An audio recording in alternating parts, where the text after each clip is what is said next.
Well, well, well. Look at how far we've come. It's the end of 2025. Some might say that it has been a very quickly passing year, and yeah, it has been. But with that being said, I mean, there have been a good amount of movies that have come out. Some good, some not so good. But there were a good amount of movies to talk about. So, that's what we're going to do here today. This whole video has been like a year in the making. Obviously, I started watching the movies when they came out the start of the year, but I started editing this video in July, and wow, look, it's December. You know, emotionally, spiritually, mentally, a lot has changed, but for the most part, my thoughts on these movies have stayed roughly the same. In any case, though, I just want to have a fun time talking about the movies that I have seen, and I hope you guys enjoy, and if you do, please be sure to hit like, subscribe, and tell me your thoughts on the movies down below, please, and what were your favorites of the whole year. Cool thing about movies is that there's tons of different reasons why they may stick with us, and for this first one that we're going to talk about, its particular choice of music is actually what stuck with me personally. So, why don't we start with that?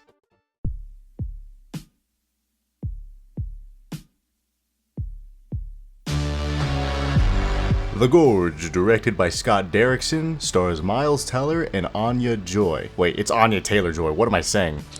Oh, brother, this guy stinks! But anyways, it was the first movie I saw this year. I only saw it 2 times when I first saw it, so bear with me. I can't remember all the details. But what I do remember is that these two have great chemistry. Their romance is definitely the best part of the movie. Anytime there's tension going on, anytime one of them is in danger, you really care about what's actually happening. It's also got excellent sound design and the use of licensed music, especially the Yeah Yeah Yeahs song, Spitting Off the Edge of the World. That song, perfect. Is probably the most perfect use of licensed movie I've ever seen in a movie before. Okay, I'm glazing that, but seriously, love that part. Now, with that being said, I will say the romance is a lot better than the action or horror in the film. There's still some cool set pieces here and there, but I mean, it's nothing too memorable. The horror also is not really that great either. It reminds me more of a Resident Evil, like the campy Resident Evil movies with Mia Jovovich. The chemistry between the two of them, amazing. Everything else is very mediocre at best. So I'll generously give this film a 6.5 out of 10. Captain America Brave New World, directed by Julius Onah.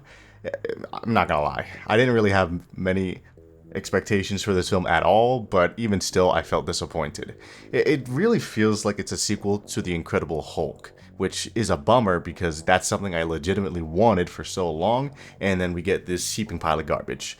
It's got a lot of unnecessary characters and decisions that just boggles my mind to this day. First of all, the 2 side characters, the Falcon sidekick, I guess he is the new Falcon, but him and the Black Widow character totally could have used without them. I mean, I know they're supposed to be setting up new characters for the future of the MCU, but didn't like him one bit, and especially the Black Widow character, I'm not buying it. I'm sorry, but she's so tiny. It's also got an incredibly underwhelming villain and final act. So, of course, like I mentioned, it was like a sequel to The Incredible Hulk because the leader is here. He was actually a character in the Incredible Hulk film. Him in this movie, it's not good. It's really not good.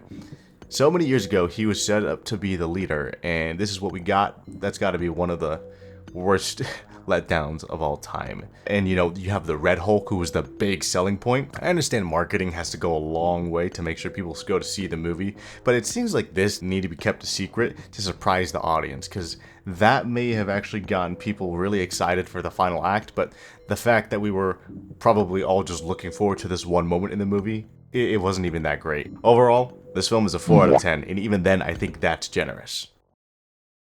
Death of a Unicorn, directed by Alex Sharfman, and I apologize if I am botching that name. I will say, I enjoyed this movie. I just remember it being a very harmless, nice, funny movie. The cast is funny. It helps that you have Paul Rudd. You've even got Jenna Ortega, who is actually pretty good at comedy. And, what's his name?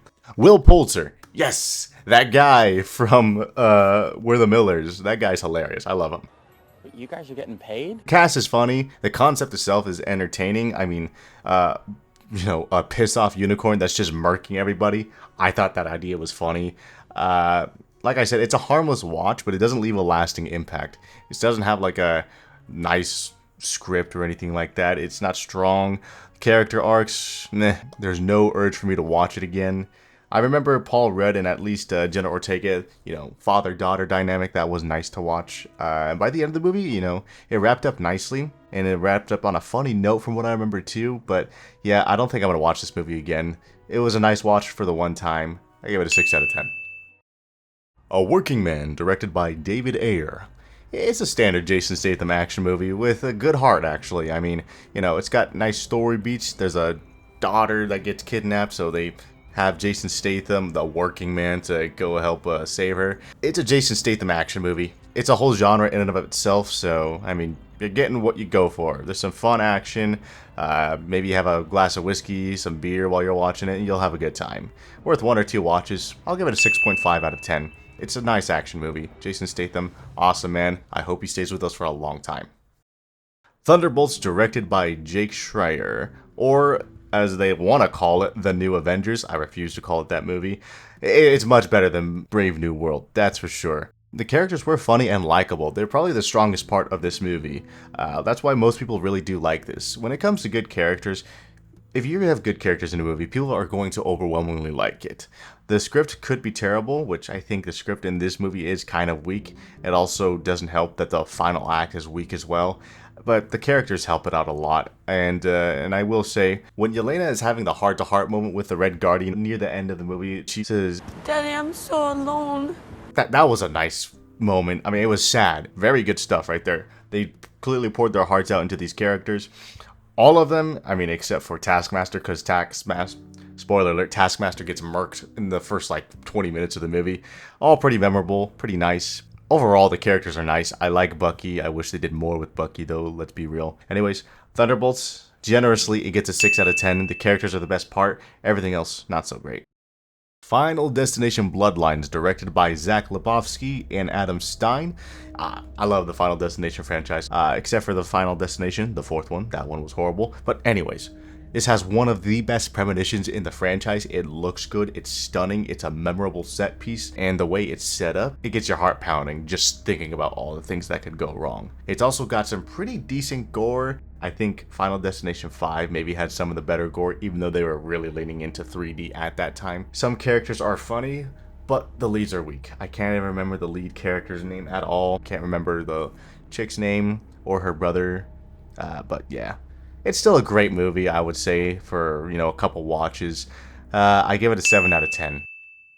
Lilo and Stitch, directed by Dean Fleischer Kemp. Again, I apologize if I butcher that name. Yeah, this is my least favorite movie of the whole year so far. It is disrespectful to the original, 100%. I mean, it has no good reason to exist other than they needed a cash grab. There's too many changes to the meaningful beats from the OG, like Ohana means family, big major beat in the movie. But in this one, no, it doesn't mean jack shit.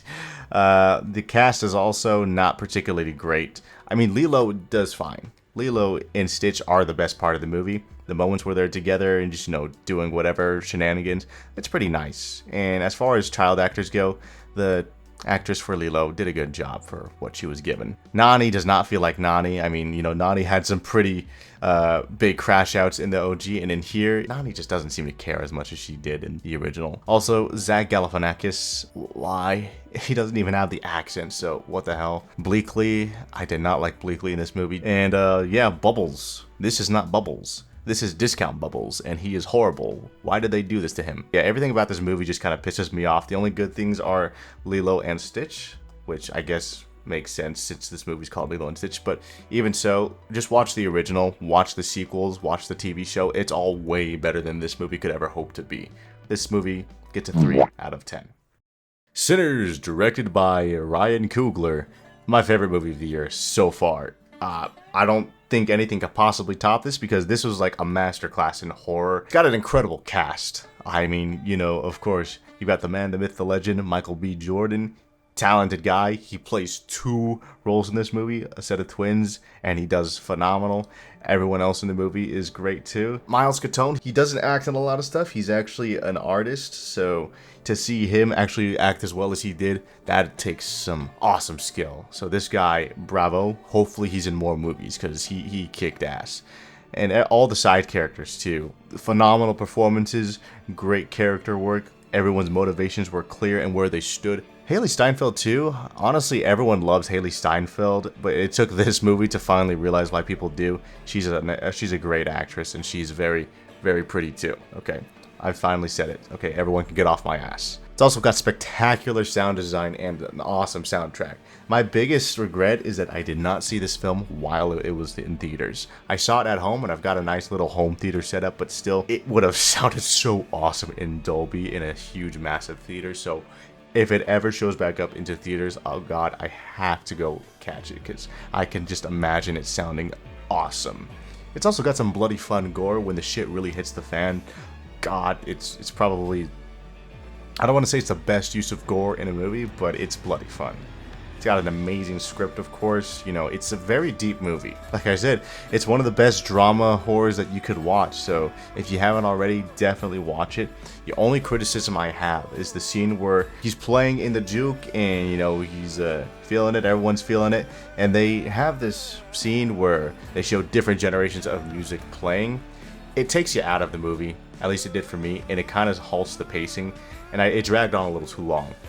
That only takes like what, 2 minutes of the runtime though, so it's not really a big deal, but I could have done without that in the movie. But that being said, I give this movie a 9.5 out of 10. That is the highest rating a movie has gotten from me, so awesome. Ryan Coogler, holy shit, what a great director.